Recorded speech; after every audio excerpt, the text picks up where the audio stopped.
vlog et cette fois-ci, ce sera un vlog spécial que je fais pas souvent. Ça va être un vlog de lecture. On commence le mois de février, puis aujourd'hui, le 1er février, j'étais due pour commencer un nouveau livre, donc je me suis dit, ben, aussi bien faire vlog de lecture pour le mois de février. Alors moi, comment ça fonctionne? Je me fais pas de pile à lire, là, dans le sens qu'au mois de février, je veux lire tel livre. J'ai comme objectif de lire ces 5 livres-là, par exemple. Moi, comment ça fonctionne, c'est que j'ai mes livres ici dans ma bibliothèque. Chaque fois que j'achète un nouveau livre, je mets sur un petit bout de papier le nom du livre dans ma petite boîte, comme ça. Puis quand c'est le temps que je finisse un livre puis que je veux en commencer un autre, ben je viens piger ici dans ma petite boîte. Comme ça, ça m'évite de me demander lequel. Ça me tente-tu celui-là ou celui-là? Non, je pige et c'est celui-là que je lis. Il y a aussi des fois, le livre que je vais lire, des fois, est déterminé par le livre choisi dans mon cercle de lecture, puis ou bien par les réservations qui sont arrivées à la bibliothèque. Donc là, 1er février, ce soir, je vais commencer le livre de mon cercle de lecture. Alors, c'est le livre Rétro Love de Julie Rivard. Je n'ai aucune idée si c'est un vieux livre. C'est le livre qui a été choisi. C'était pas ma suggestion. Alors, je crois que c'est assez récent, 2024. C'est écrit New Romance. Alors, l'histoire. Quand Ellie monte dans un train à Chicago, elle ne s'attend à rien de plus que de regagner le Limoilou de son enfance pour y visiter sa famille. Or, à la suite de violentes turbulences durant le trajet, la célibataire dans la trentaine bascule dans une aventure où sa vision de la vie et les codes de séduction qu'elle connaît étonnent grandement les gens qui croisent sa route. Ceci la placera dans des situations cocasses, fâcheuses ou carrément compromettantes.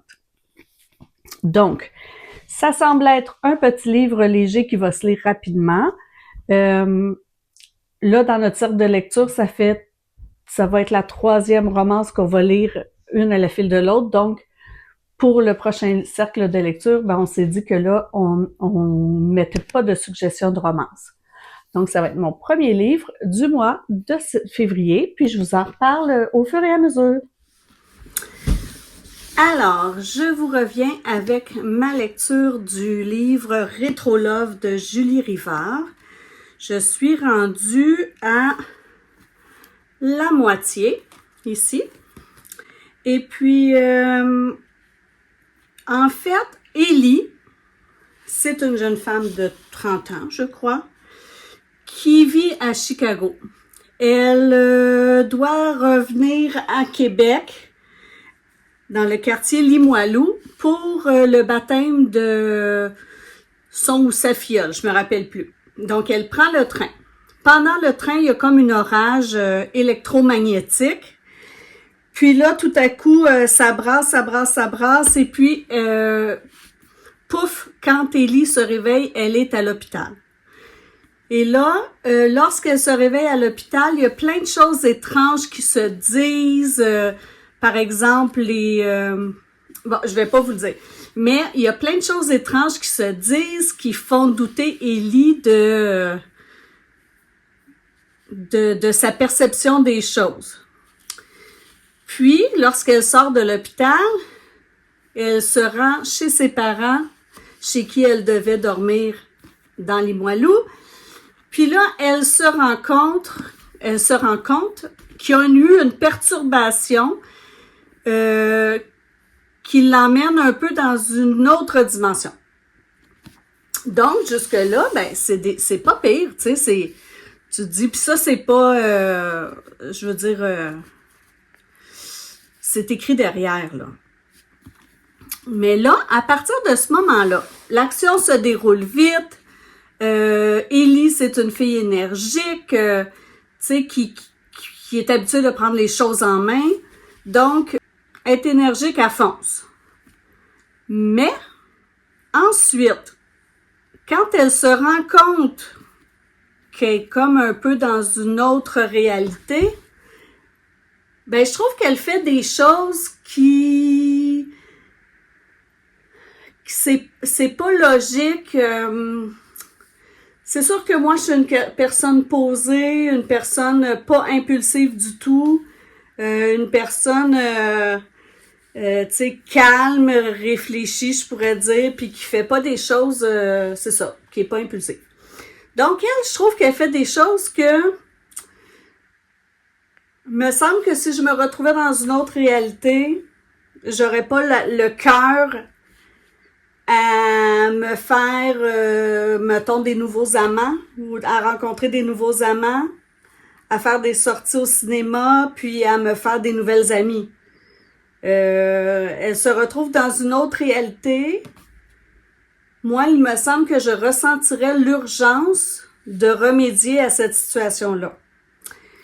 Mais, en fait, si on se dit que c'est de la fiction, puis qu'on passe à côté à travers, qu'on réussit à tasser ça, ben ça se lit super vite, il y a des rebondissements, il y a plein d'actions. Ellie, c'est une fille, c'est ça, qui est le personnage principal, est énergique, est dynamique, elle fonce, elle s'apitoie pas sur son sort, puis elle est rigolote aussi, je pense. Donc, si je fais fi du fait qu'elle fait des choses qui pour moi ne sont pas logiques, c'est quand même une bonne lecture. Je continue et je vous dis ce que je pense lorsque j'ai terminé. Me revoilà parce que j'ai terminé ma lecture Rétro Love de Julie Rivard. Alors, comme je vous ai dit dans le premier clip, si je passe outre le triangle amoureux qu'elle vit alors qu'elle est en mode survie, ce que je trouve qui est un petit peu irréaliste, mais c'est une histoire. Si je passe outre ça, j'ai trouvé que la lecture était fluide. Les péripéties s'enchaînent rapidement. Il y a beaucoup d'action. Les personnages sont hyper attachants. Tous les personnages sont attachants. Et c'est ça. Je pourrais vous dire que j'ai quand même passé un bon moment de divertissement. Donc voilà. Puis en même temps, j'ai trouvé que c'était un livre qui permettait... Oh, excusez, j'ai mon micro, j'ai oublié. J'ai trouvé que c'était un livre qui permettait, qui m'a permis de trouver beaucoup de questions à poser à mes amis là quand on va aller au cercle de lecture. Donc c'est un livre qui permet la discussion, je trouve. Voilà. Alors, j'ai terminé ce livre-là. Moi, j'ai toujours une bande dessinée en route. Je lis toujours une bande dessinée ou un roman graphique là à temps perdu par petits bouts parmi mes romans. Donc là, la bande dessinée que je suis en train de lire, ça s'appelle Un peu trop tôt de La Grande Lison. Je trouve que c'est une bande dessinée touchante qui parle beaucoup pour le moment. Ben là, j'ai pas terminé. Là, je suis rendue, disons, ici, un peu plus que la moitié. Je trouve que c'est une belle bande dessinée touchante qui parle de la culpabilité que peut ressentir la mère qui n'a pas su garder le bébé à l'intérieur d'elle assez longtemps pour que sa santé soit protégée, pour protéger son bébé. Puis là, quand je dis qu'il n'a pas su, c'est pas mes mots à moi, c'est les mots de la maman dans l'histoire. Parce qu'en fait, c'est l'histoire d'un couple dont le bébé naît prématurément. Comment ils vivent ça? Donc, la maman, elle a beaucoup de culpabilité de ne pas avoir été capable de garder, de mener son enfant à terme. Puis, on voit aussi un peu l'impuissance du papa. Puis, comme il y a un petit frère, il y a un autre bébé avant, ben on voit aussi comme la répercussion là, de l'arrivée d'un nouveau bébé dans la vie du premier enfant. Donc voilà, je continue de le lire, mais j'aime beaucoup. Puis Pour moi, c'est important, les belles images, puis j'aime beaucoup les images là, dans cette bande dessinée-là. Je trouve que c'est ça, j'aime bien. Et là, mon prochain roman, c'est un roman que j'avais réservé à la bibliothèque. J'étais 27e en ligne. Et là, ils m'ont écrit pour me dire que c'était rendu mon tour. Donc, mon prochain livre sera Le Boyfriend de Frida McFadden. Alors, pour le moment, c'est le dernier livre. J'ai lu tous les autres. Moi, mon préféré là, pour le moment, c'était vraiment La Psy. Alors, j'espère que je vais avoir une bonne lecture avec Le Boyfriend. Je reviendrai. On est le 13 février. Hier, j'ai terminé la BD un peu trop tôt. C'est une belle BD. J'ai bien aimé ça. Je trouve que ça communique bien. Des fois, on pense que les autres n'ont pas d'émotion ou s'en foutent ou ils se sont pas impliqués.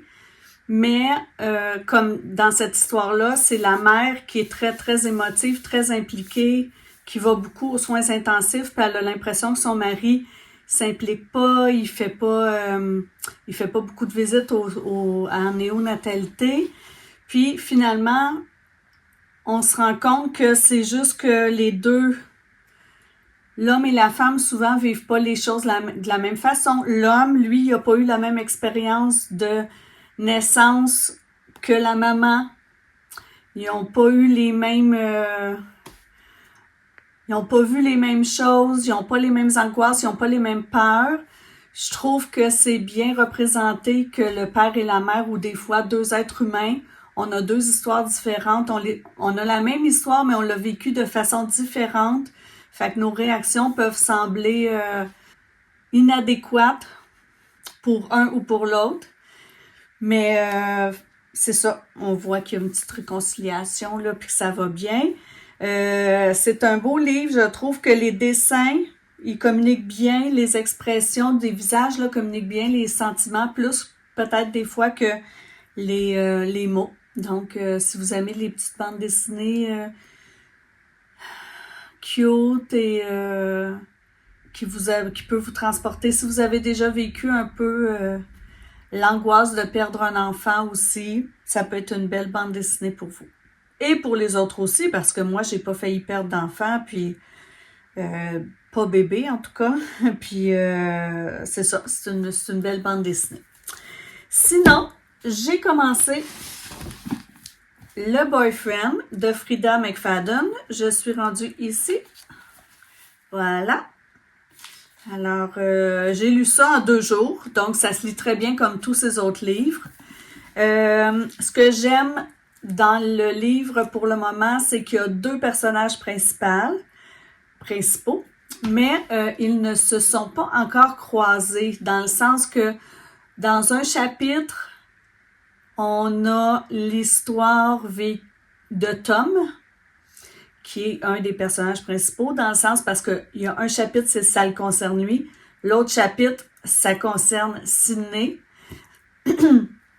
Mais jusqu'à maintenant, leurs histoires ne se sont pas croisées.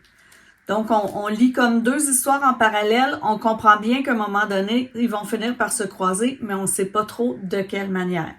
Donc, pour le moment, j'aime bien. L'intrigue est déjà là. Il s'est déjà passé quelque chose d'intriguant dans la vie de Sydney.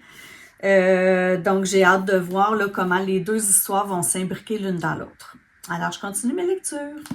Rebonjour, j'ai terminé le livre de Frida McFadden, Le Boyfriend. Alors, j'ai vraiment aimé l'intrigue, j'ai vraiment aimé l'histoire et le déroulement.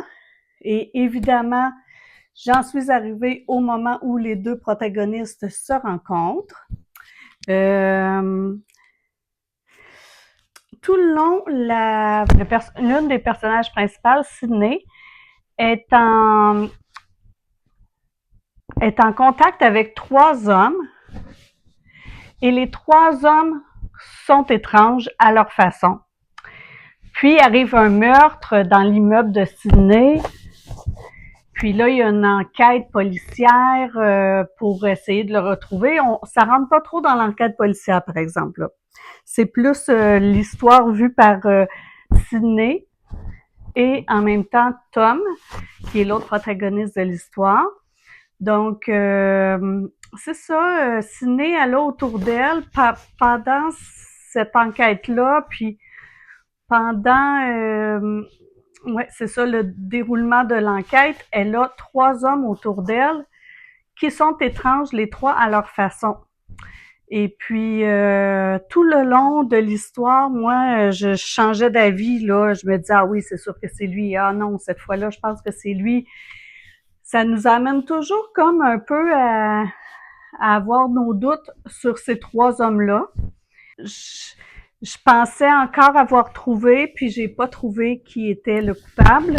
Donc, j'aime bien dans ce temps-là. Je me dis, je me suis bien fait avoir, donc ça veut dire que l'histoire est bien ficelée. Donc, oui, ça tient en haleine. Tu sais, je lisais avant de me coucher un bon 40 pages à tous les soirs. Là, ça veut dire que j'étais bien intéressée par l'histoire.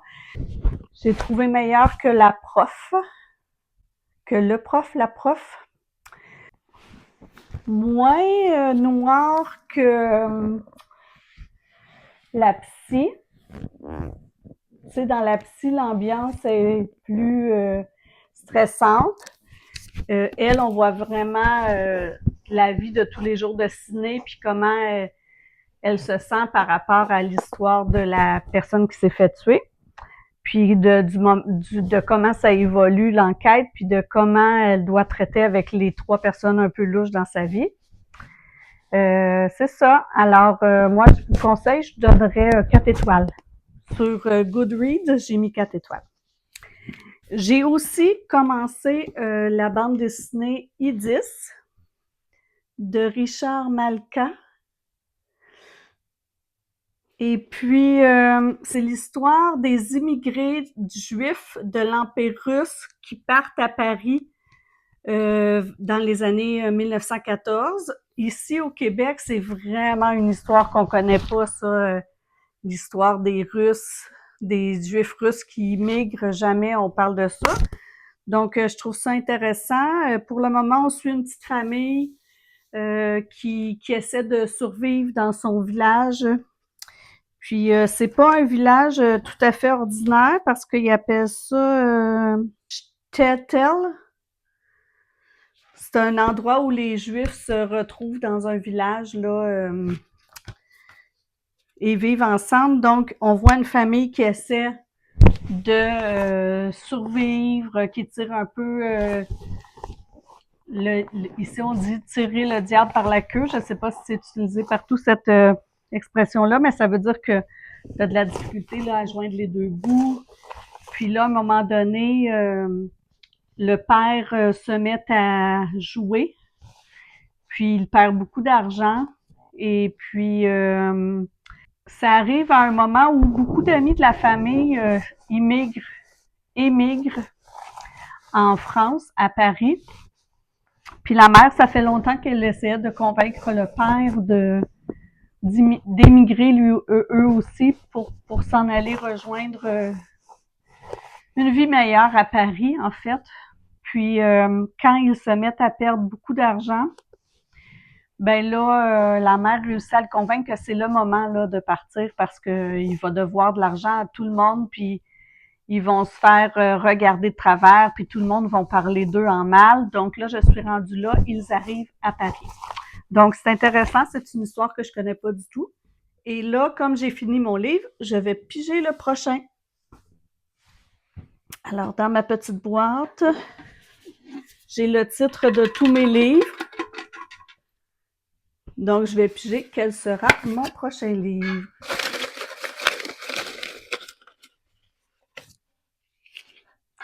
Alors, le prochain livre que je lirai sera le M-Club de Patrick Sénécal. Alors, c'est celui-là. Je l'ai acheté, c'est un des derniers que j'ai acheté quand je suis allée au Salon du Livre. J'ai encore ma facture. Donc, bon, ça, c'est un gros livre. C'est pas écrit gros. Et, il a 693 pages. Donc, je ne sais pas si vous connaissez Patrick Sénécal, mais Patrick Sénécal, c'est un auteur de livres d'horreur, habituellement.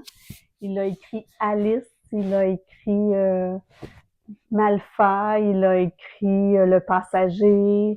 Moi, j'ai tout lu ses livres. J'adore ça.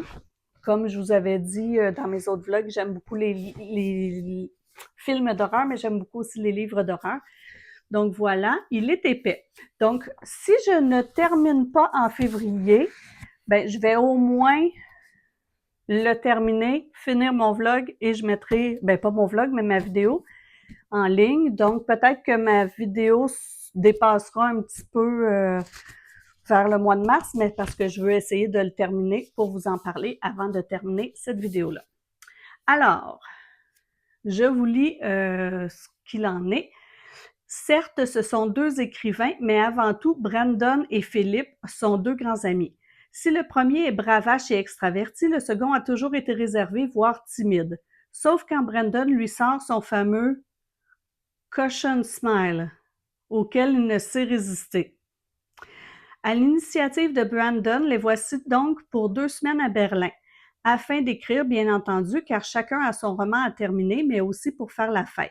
Après quelques soirées bien arrosées, quoique un peu décevantes aux yeux de Brandon, continuellement à la recherche de l'expérience la plus transcendante possible, une rencontre fortuite dans un bar glauque fait croire à Brandon qu'il a une chance de satisfaire son appétit pour l'inattendu et l'exceptionnel.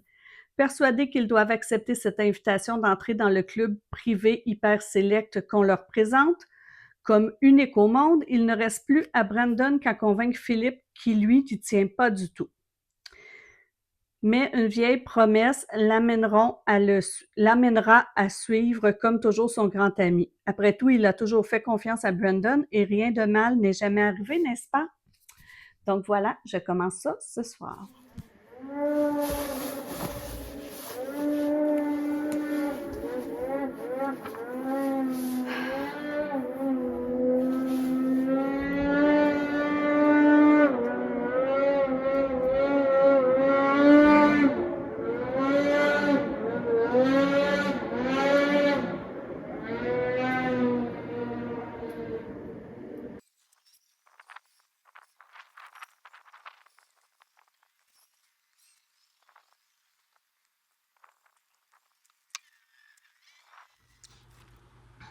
J'ai lu 120 pages de mon livre pour le moment M Club de Patrick Sénécal.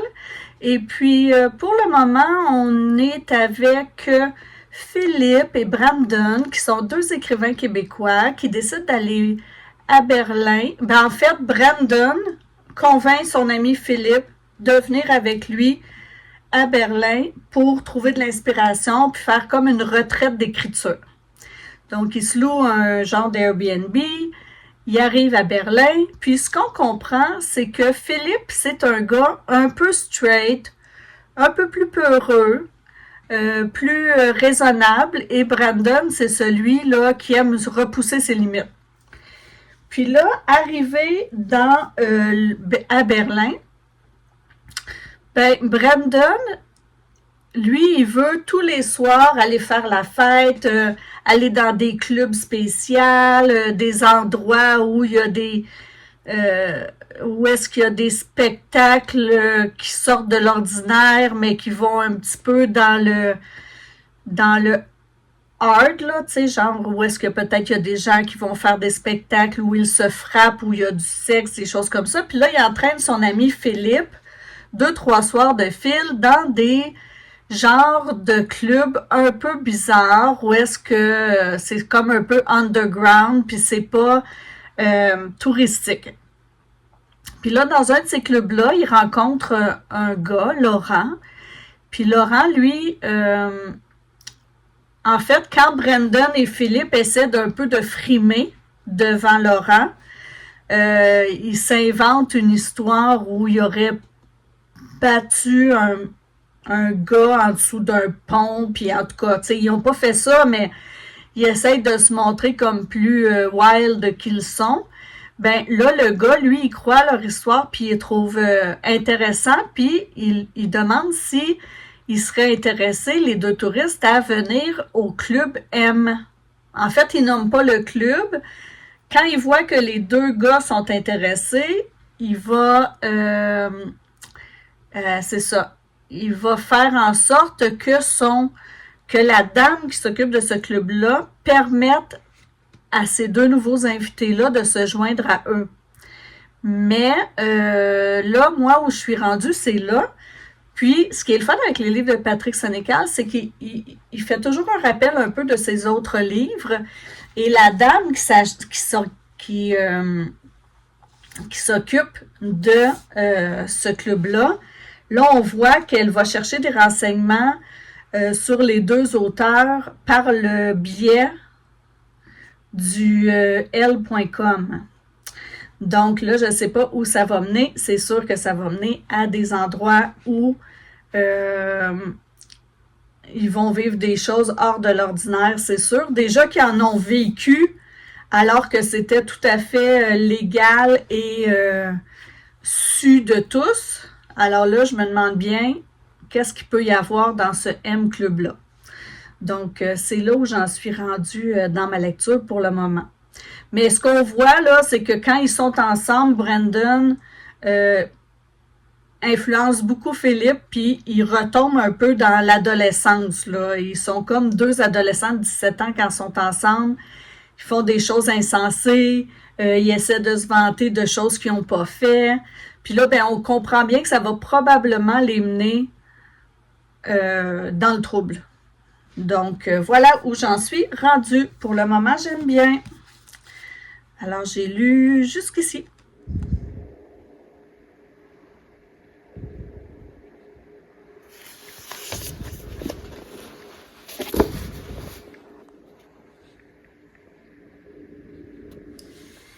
J'ai terminé ma BD I10.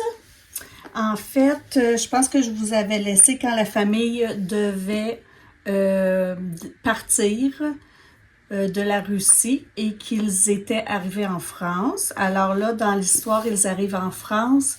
On voit l'adaptation qui est difficile parce qu'ils comprennent pas le français, connaissent pas la langue. Eux sont habitués comme dans un camp de réfugiés presque, où est-ce que c'est toujours de la boue.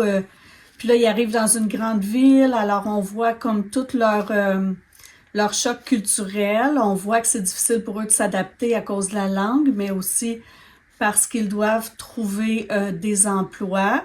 Mais c'est une famille chanceuse qui ont déjà de la famille à Paris, donc quand ils arrivent, ils sont pas totalement démunis, ils ont des gens pour les aider.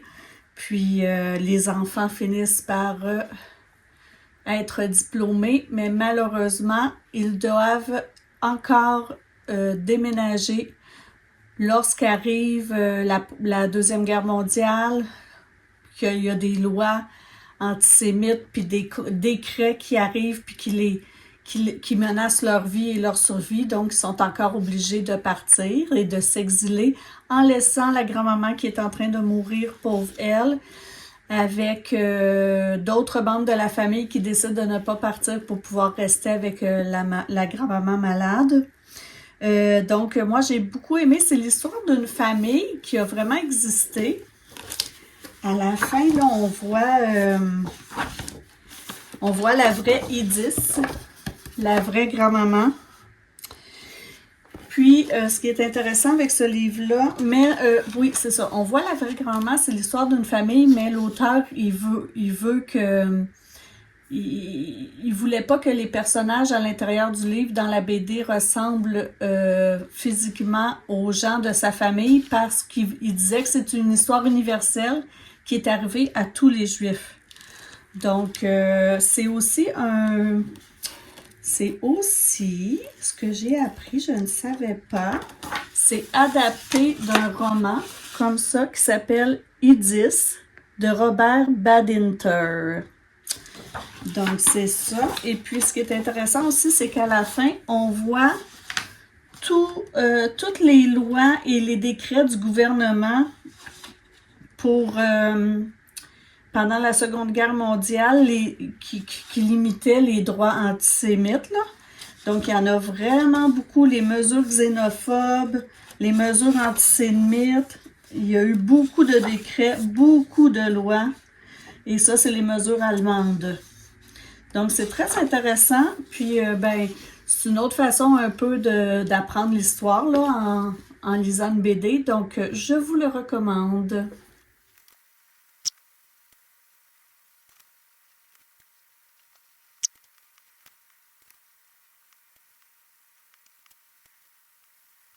J'ai terminé le livre M Club de Patrick Sénécal. Quand je vous avais laissé, je crois que les deux personnages étaient en train de découvrir ce qu'était le M Club. Mais la façon dont ils sont entrés au M Club ne plaît pas à la propriétaire.